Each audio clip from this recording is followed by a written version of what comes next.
तो वहाँ के स्थानीय सांसद हैं राजीव प्रताप रूडी जी, उनके लिए ऐसी शब्दावली का इस्तेमाल करके अपने राजनीतिक और व्यवहारिक आचरण का वो परिचय दे रहे हैं। आखिर चरवाहा विद्यालय की प्रतीक जो पार्टी है उसके नेताओं से और क्या उम्मीद और अपेक्षा की जा सकती है। रोहिणी आचार्य ने जिस तरीके के शब्दों का प्रयोग राजीव प्रताप रूडी को लेकर किया है, अब उस पर जेडीयू के पार्टी के द्वारा यानी कि जेडीयू प्रवक्ता अभिषेक झा ने रोहिणी आचार्य पर निशाना साधा है और निशाना साधते हुए उन्होंने क्या कुछ कहा है, पहले आप उनकी बातों को सुनिए।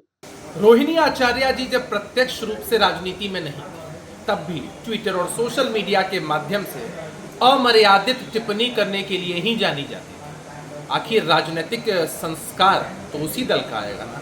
और अब जब राजद ने उन्हें प्रत्याशी बना दिया तब क्षेत्र में जाकर तो वहाँ के स्थानीय सांसद हैं राजीव प्रताप रूडी जी, उनके लिए ऐसी शब्दावली का इस्तेमाल करके अपने राजनीतिक और व्यवहारिक आचरण का वो परिचय दे रहे हैं। आखिर चरवाहा विद्यालय की प्रतीक जो पार्टी है उसके नेताओं से और क्या उम्मीद और अपेक्षा की जा सकती है। खैर, ये लोग इस तरह के आचरण का परिचय देते रहे, नुकसान इन्हें ही होना है। जनता ने मन बना लिया है कि परिवारवाद, वंशवाद और इस तरह की संस्कृति पर चोट करना है और ऐसे प्रत्याशियों को भारी मतों के अंतर से हराकर वापस सिंगापुर ही भेज देना है।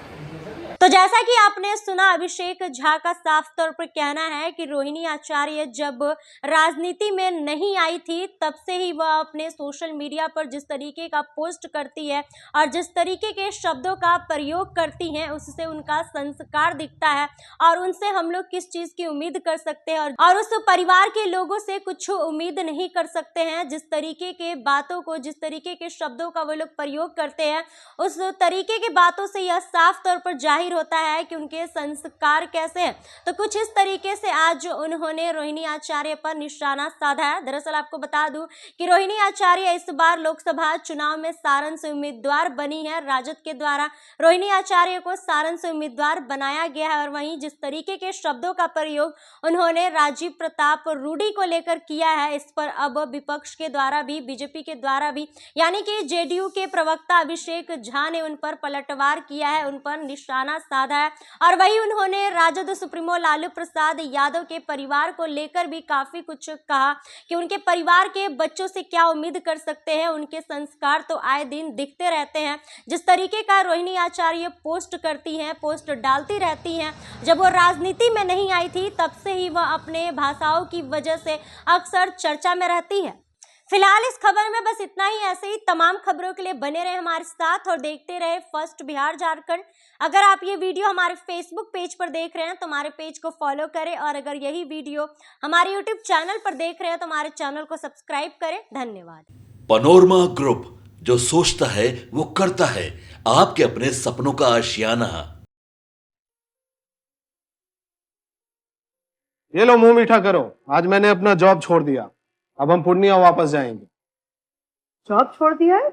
मतलब ये घर कैसे चलेगा? हम करेंगे क्या और माँ बाबूजी क्या बोलेंगे? इसलिए मैं एक और मिठाई का डब्बा लाया। अपने बिजनेस के लिए लोन अप्रूव हो गया।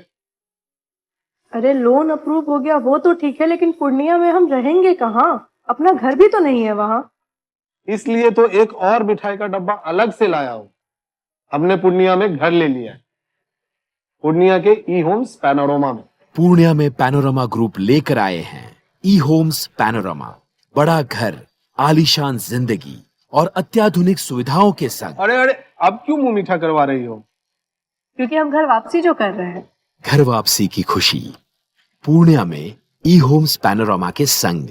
ई homes panorama, luxurious lifestyle redefined.